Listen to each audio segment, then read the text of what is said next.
Good morning, everyone. Let's continue with our topic constitutional design, which we have started last week.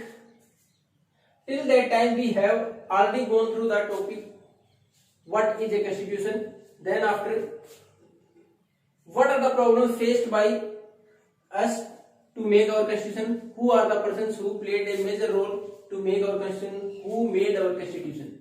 हमने अब तक पढ़ा संविधान है क्या, क्यों जरूरी है, क्या क्या समस्याएं हैं हमारे सामने, किसने हमारा संविधान बनाया, कॉन्स्टिट्यूएंट असेंबली कौन कौन उसके मेंबर थे, कितने मेंबर थे, कितना समय लगा, और किस प्रकार इस संविधान को आज तक चैलेंज नहीं किया गया. Why it was not challenged by anyone till now? Some provisions are challenged, कुछ ऐसे प्रावधान थे जिनको कि चैलेंज किया गया, but overall it is one of the finest constitution of the world. अगर ओवरऑल बात करें तो सबसे अच्छा संविधान भारत का, अगर औरों से कंपेयर करें तो आज तक पूरे संविधान के ऊपर किसी पॉलिटिकल पार्टी या किसी भी सोशल ग्रुप ने कोई ऑब्जेक्शन नहीं उठाई. ये अपने आप में एक बहुत बड़ी कामयाबी है हमारे संविधान की. उसका कारण भी हमने पढ़ा था. Not only the views of और the ideas of the members were there, but a common consensus was made. एक आम सहमति बनाई गई. Let's continue. What are the guiding values of the Indian constitution. अब हमारा संविधान बनाया गया तो किन चीजों के द्वारा हम प्रभावित है, किस प्रकार की चीजों को हमारे संविधान में समावेश किया गया.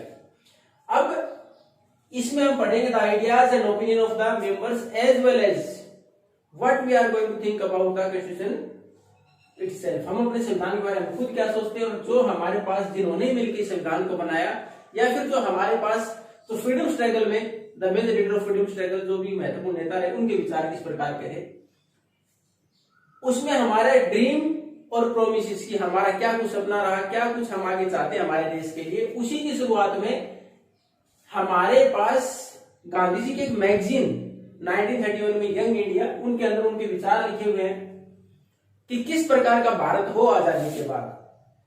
तो उसमें उन्होंने जो अपने विचार रखे हैं, उन्होंने क्या माना है कि भारत वास्तव में आजाद किस दिन होगा, केवल आजादी की घोषणा कर देना ही कि after 15 August of 1947 we are free, 15 अगस्त 1947 बाद सब स्वतंत्र है. तो इसका मतलब सब स्वतंत्र नहीं हुए. वास्तविक आजादी कब मिलेगी, all will be free from every pain and suffering. सब सारी परेशानियों से दूर हो जाएंगे. उसमें देखा था सबको समानता का व्यवहार मिले, all are equal in front of the law, सब कानून के सामने बराबर हैं. All are treated equally in the society, समाज में सबके साथ बराबरी का व्यवहार हो.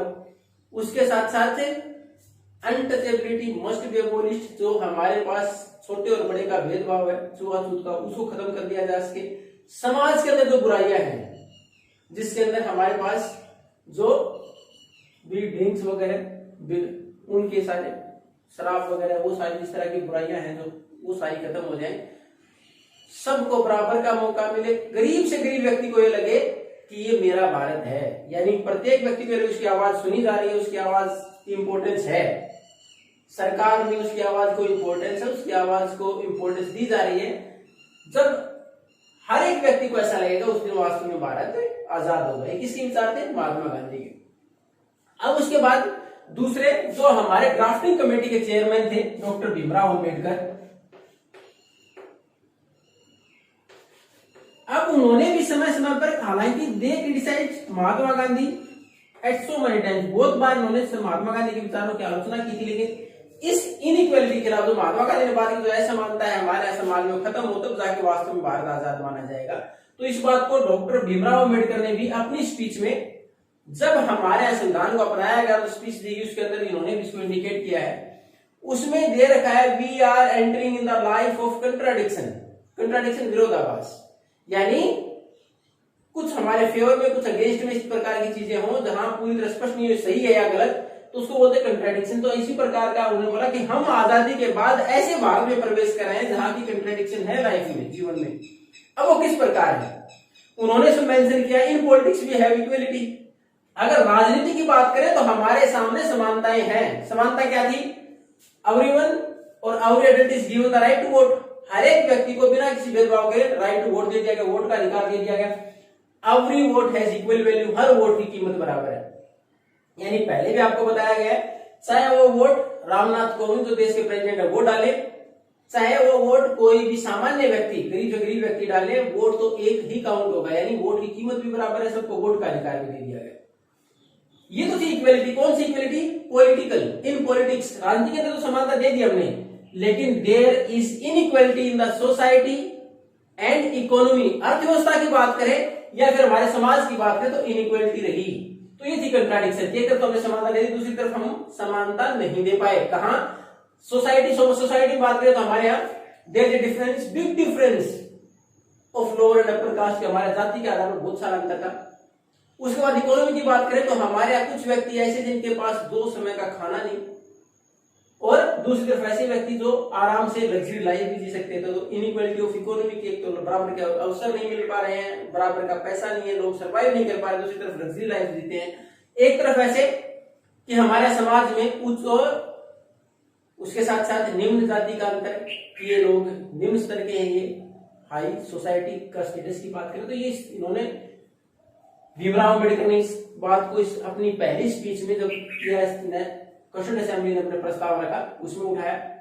उन्होंने बोला जब तक हमारा कंटिन्यू रहेगा, एक समय ऐसा आएगा हमारा लोकतंत्र खतरे में होगा।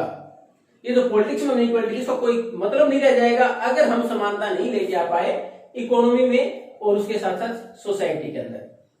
अब तीसरा सबसे महत्वपूर्ण जो हमारे पास स्पीच इसमें दे रखी है वो है किसकी? Pandit Jawaharlal Nehru, the first prime minister of India, जो भारत के पहले प्रधानमंत्री अपने। उसमें एक वर्ड है ट्राइस्ट विद डेस्टिनी। ट्राइस्ट एक समझौता, ए सीक्रेट डील। हमने अपने भाग्य जो कि आने वाला एक समझौता किया था कि हमने कसम ली थी कि हम अगर आजाद हो गए, यानी हमारे भाग्य ने साथ दिया तो हम अगर आजाद हुए तो हम क्या करेंगे। उन्होंने इस वर्ड को वापिस इस्तेमाल करते हुए बोला now it is the time to redeem it. जो शपथ हमने ली थी, जो कसम हमने खाई थी, उसको अब पूरा करने का समय आ गया है। और उसमें उन्होंने वर्ड इस्तेमाल किया था नॉट होली और कंप्लीटली सब्सटेंशियली मतलब शक्तिपूर्ण, कठोरता से। तो उन्होंने ऐसा नहीं कि हम इसको केवल पूरा करने का प्रयास करें, बिल्कुल मजबूती से प्रयास करें, उसको करें। उसके साथ साथ हमने बहुत सारे उसमें साफ वर्ड दे रखा है, we have faced so many problems and sufferings in the past. हमने बहुत सारी परेशानियों का सामना किया है and silently we feel that, और हमने शांतिपूर्वक सारी चीजों का सामना किया। लेकिन अब समय आ गया है कि हमने जो कसम खाई थी उन सारी चीजों को वापस कंप्लीट भी करें। दूसरा, हमारा टारगेट केवल ये नहीं कि हम आजाद हो गए, हम तब तक अपने आप को आजाद या अच्छा समाज नहीं मान सकते जब तक कि किसी भी व्यक्ति को कोई परेशानी है। तो we are suppose to serve the country, serve the humanity, मानवता के लिए काम करें प्रत्येक व्यक्ति। जब तक कि हमारे यहाँ कोई भी एक व्यक्ति भी अगर किसी कारण किसी परेशानी के अंतर्गत है, अगर हमारे यहाँ गरीबी है, बेरोजगारी है, हमारे पास अगर ये बीमारियां हैं, तो हम वास्तव में हमारा जो लक्ष्य है, जो टारगेट है, वो कंप्लीट नहीं हुआ है। ये थे हमारे पास महत्वपूर्ण, उसमें बहुत सारे दे रखे हैं। और आप जब संविधान बनाया गया तो उसमें हमने अलग अलग जो प्रोफेशन थे उनसे लोगों को देखा। जयपाल सिंह आपने इसमें देखा होगा, आप पिक्चर्स देखते हैं अलग, जो एक स्पोर्ट्स पर्सन थे। उसके बाद डॉक्टर भीमराव अम्बेडकर जो एक लॉयर वकील थे। उसके बाद सरोजिनी नायडू जो एक पोएट। तो उसके बाद हमारे पास अलग अलग बैकग्राउंड से लोगों को लिया गया, अलग अलग विचारों के तहत। तो उसमें सब लोगों को शामिल किया गया, इस प्रकार लोगों को शामिल किया गया। जो हमारे पास 299 बचे थे संविधान बनाने के लिए आफ्टर इंडिपेंडेंस, उसमें ज्यादातर हर बैकग्राउंड के व्यक्ति को, हर धर्म, हर जाति और लगभग हर रीजन के हमने रिप्रेजेंटेशन दिया ताकि सबके विचारों को समाहित किया जा सके। अब ये सारे विचार पढ़ने के बाद हमें लगता है कि हमारा संविधान कैसा हो जिसमें कि प्रत्येक व्यक्ति को बराबर का अवसर दिया जाए, प्रत्येक व्यक्ति को की परेशानी को खत्म करने का प्रयास किया जाए, गरीबी बेरोजगारी को खत्म करने का प्रयास किया जाए, और प्रत्येक व्यक्ति मानवता की सेवा के लिए सहयोग करे।